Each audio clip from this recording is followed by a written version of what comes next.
भारतीय सिनेमा में फिल्म राजा हरिश्चंद्र के जरिए आउटडोर शूटिंग की जिस महाराष्ट्र के वानगनी शहर से शुरुआत हुई, अब उसी शहर वानगनी के शेलू में दादा साहेब फाल्के आवासीय योजना के मुहूर्त का रूप दिया जा रहा है। ये शुरुआत किया है federation of western India cinema employees FWICI और पाध्य ग्रुप के अंकुर पाध्य ने। इस प्रधानमंत्री आवासीय योजना के तहत 10,080 घर बनने जा रहे हैं, जिसमें पहले फेज में 522 घर बनाए जा रहे हैं। इस आवासीय योजना के पहले चरण में सिर्फ सिनेमा से जुड़े 522 घर बनाए जा रहे हैं। यह टावर 16 मंजिला होगा, जिसमें लिफ्ट, मल्टीपर्पज हॉल और अन्य कई सारी सुविधाएं होंगी। इस आवासीय योजना की खास बात यह होगी कि इस मुख्य द्वारा दादा साहेब फाल्के की पत्नी सरस्वती बाई फाल्के के नाम पर होगा। प्रधानमंत्री आवासीय योजना के तहत बन रहे इन घरों की पहली झलक देखने सिनेमा से जुड़े हजारों लोग पहुंचे। इस अवसर पर उपस्थित स्थानीय विधायक महेंद्र जी थोरवे ने कहा कि सिनेमा से जुड़े लोगों ने हमारे यहाँ रुचि दिखाई है। आज भी करजत के एनडी स्टूडियो में बड़ी संख्या में शूटिंग होती है। सरकार और मेरा अब यह दायित्व है कि यहाँ बिजली पानी की उचित व्यवस्था करूँ, ताकि ज्यादा से ज्यादा लोगों का शैलों में झुकाव बढ़े।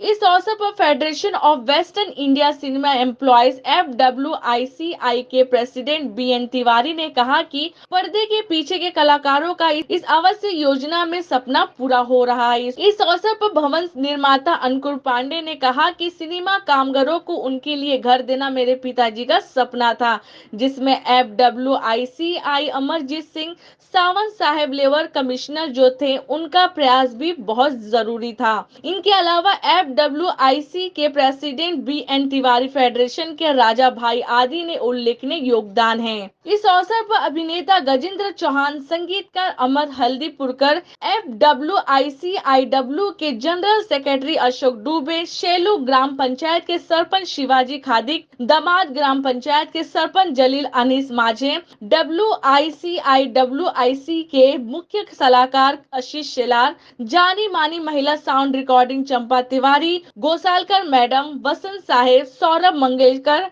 शोहेब डोंगरे आदि ने भी अपने विचार व्यक्त किए। इस आवासीय योजना में सिर्फ 12.5 लाख रुपए में सिनेमा से जुड़े लोगों को प्रधानमंत्री आवास योजना के तहत घर दिए जा रहे, वह भी लोन करार। इस आवासीय योजना का प्रथम फेज 1.5 साल में पूरा होगा। आज अच्छा दिखा। क्या लगता है कि अभी जो एक लंबा नंबर है वो बाकी है, क्योंकि फेडरेशन के पास नंबर ऑफ मेंबर्स बहुत ज्यादा है और घर जो है वो लिमिटेड है।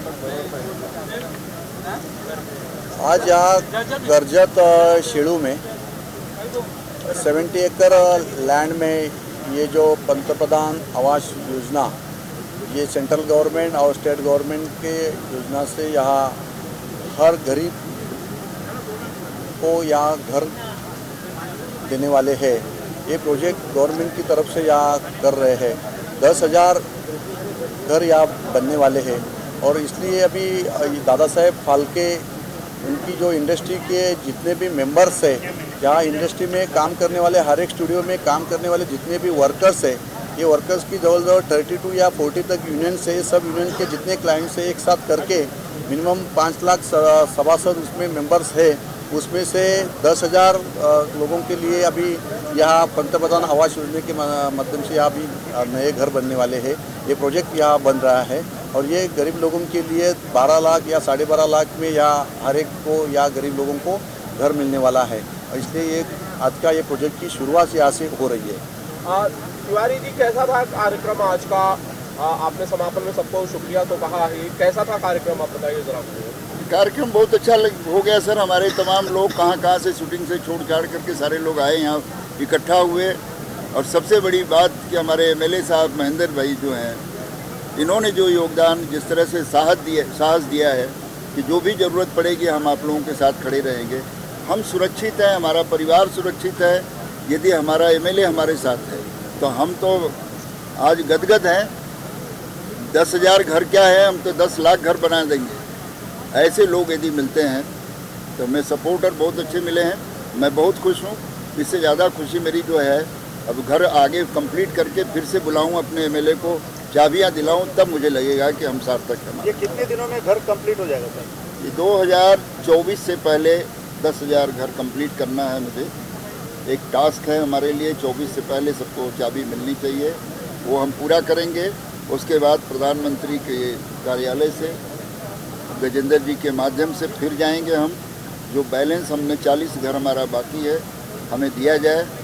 और मैं बिल्कुल चाहूँगा कि कर्जत से बाहर मुझे न रखा जाए, क्योंकि कर्जत में हमारे हीरो रहते हैं, हम यहीं बनाएंगे। जिन लोगों के पास घर नहीं है, जिन लोगों का इनकम 3 लाख से कम है, उन लोगों को घर दिया जाए। तो उसके हमने पहले भी ऐसे प्रोजेक्ट्स किए थे, पर वो लेबर मिनिस्ट्री के अंडर किए थे। प्रधानमंत्री आवास योजना जब ओपन हो गई तो वो सबके लिए ओपन हो गई थी, सिर्फ बीडी वर्कर्स के लिए नहीं थे। तब हम फिर तिवारी साहब को मिले, तिवारी साहब को कहा कि सर ऐसा प्रोजेक्ट है, अगर आपका यूनियन है, आपके लोग हैं, उनको हम घर बना के दे सकते हैं, आप अगर मौका देंगे तो हम उसमें आगे बढ़ सकते हैं। तो फिर तिवारी साहब ने डेफिनेटली एक बहुत बड़ा स्टेप लिया, एक भरोसा रखा हम पे, और उसके बाद फिर हम प्रोजेक्ट को आगे बढ़े। फिर मैं एमएलए साहब से मिला, एमएलए साहब ने भी कहा कि आप इसको करो, हम जो चाहिए हमारे पास से सपोर्ट इसमें रहेगा, आप इसमें आगे बढ़ो। तो फॉर्चुनेटली आज ये स्टेज आया है कि हम काम चालू हो गया, और जैसे तिवारी साहब ने कहा कि अगले 2 साल में पूरे काम हम 10,000 घर का पूरा कंप्लीट कर देगा। 1 BHK के आप फ्लैट बना रहे हैं, जैसे जाहिर है कि प्रधानमंत्री आवास योजना में 1 BHK के फ्लैट बनते हैं, या आगे चल के 2 BHK की भी कुछ योजना है? यहाँ पे 2 BHK का डिमांड है। तिवारी साहब यूनियन से काफ़ी बार हमको बताया गया कि कुछ 2 BHK के फ्लैट्स आप रिटर्न करते हैं यहाँ पे, तो कुछ प्लान हमने डेफिनेटली किया हुआ है, उसको आगे जाके हम डेफिनेटली इसको लॉन्च करेंगे। केंद्र की सरकार ये कोशिश कर रही है कि हर स्टेट में एक फिल्म सिटी हो, ताकि जो लोग यहाँ के स्ट्रगल करते हैं उनको ये ना करना पड़े और उनको वहीं काम मिले।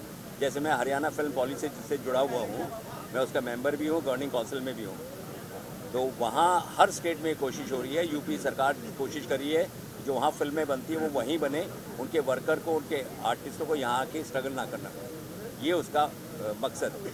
सर, फिल्म इंडस्ट्री से आप इतना गहरे तक जुड़े हुए हैं, क्या फिल्म इंडस्ट्री शूटिंग वगैरह को लेकर कर्जत एरिया में प्रमोट करेंगे? किसको? इस एरिया में शूटिंग के लिए देखिए ऐसा है, ये आवास योजना है, जिस योजना के साथ प्रधानमंत्री का साथ हो, मुख्यमंत्री का साथ हो, लोकल राजनीतिक का साथ हो, वो जो है कभी भी असफल नहीं हो सकती, क्योंकि कहीं ना कहीं तीनों जगह प्रॉब्लम नहीं दिख रही है। तो ये डेफिनेटली मुझे लगता है कि इसका एक सफलता का जो मापदंड है वो यहीं से शुरू हो गया है। आप देख रहे हैं सक्षम न्यूज इंडिया, सबसे पहले सबसे तेज।